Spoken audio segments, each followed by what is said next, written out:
سلام علیکم و رحمت الله برادران. درود خداوند با شما. زنده باشید، در کجای باشید خداوند نگهبانتون باشه. اولونش کاراتون رو برار پول بسیار کار کنید. بعدا همی یا نگاه کنید خیلی یا بدور نگاه والله قریب 1.5 کوادرات هم نیست. برای نمی 1.5 کوادرات جامعه نگاه کنید در دنیا چی کارو میکنیم برادر. این قدر دلسیاهی میکنیم، این قدر میرنجونیم برادر. حقی برادرها رو میخوریم، کار میفریم پولشون نمیتیم، همسایه کتی برای وجه زمین جنجال میکنیم.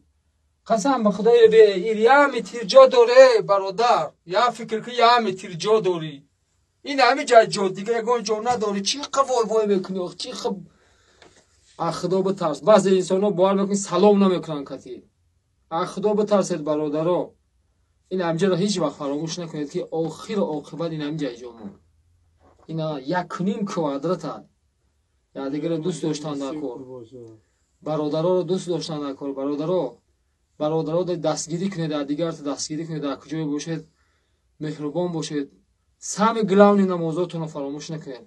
این همه اولی پرسش از نماز و این همه قول اگر این نماز رو جواب دادی ای همه جا میزگری. این همجا این نماز نزگشتی دیگه ای یگان جا نمیزگری برادر. این حدیث پیغمبر است. خواست این همجا میانه بندی مسلمان ای دنیا گذشته خدا جاش جنت شوه. اولونش خدا قبر یکی ناز کنه پر نور شوه. من رب که من دین که من نبی میگن دو ملائکه ها میان بعد مخام کنن بعد 7 قدم مسلمان یعنی 3 سوال میپرسن. والله حقیقت داره، اینجا شوخی نیست. اگر دنیا دا عمل داشته باشی، اگر دنیا دا خدا ترس باشی، عمل صالح و زیاد باشه، زبان خدا برو میکنی سوالا رو جواب میگی. این لوکی خدا رو نشناخته باشی. سعدی بزرگوار میگه که و دنیا کردی تو ما را فراموش، منم سازم تو رو اینجا فراموش. خدا رو در دنیا نشناختیم، گشتیم کیف کده کتی گشتیم، خوردیم گشتیم، همه کاری بد کردیم. این امروز اینجا میایی خدا فراموش میکنه.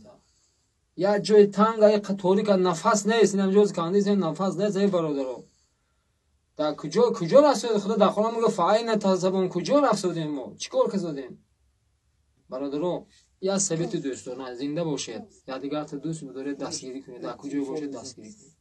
خدا نگهدار ما و بنده گناهکاریم. آباد باشید.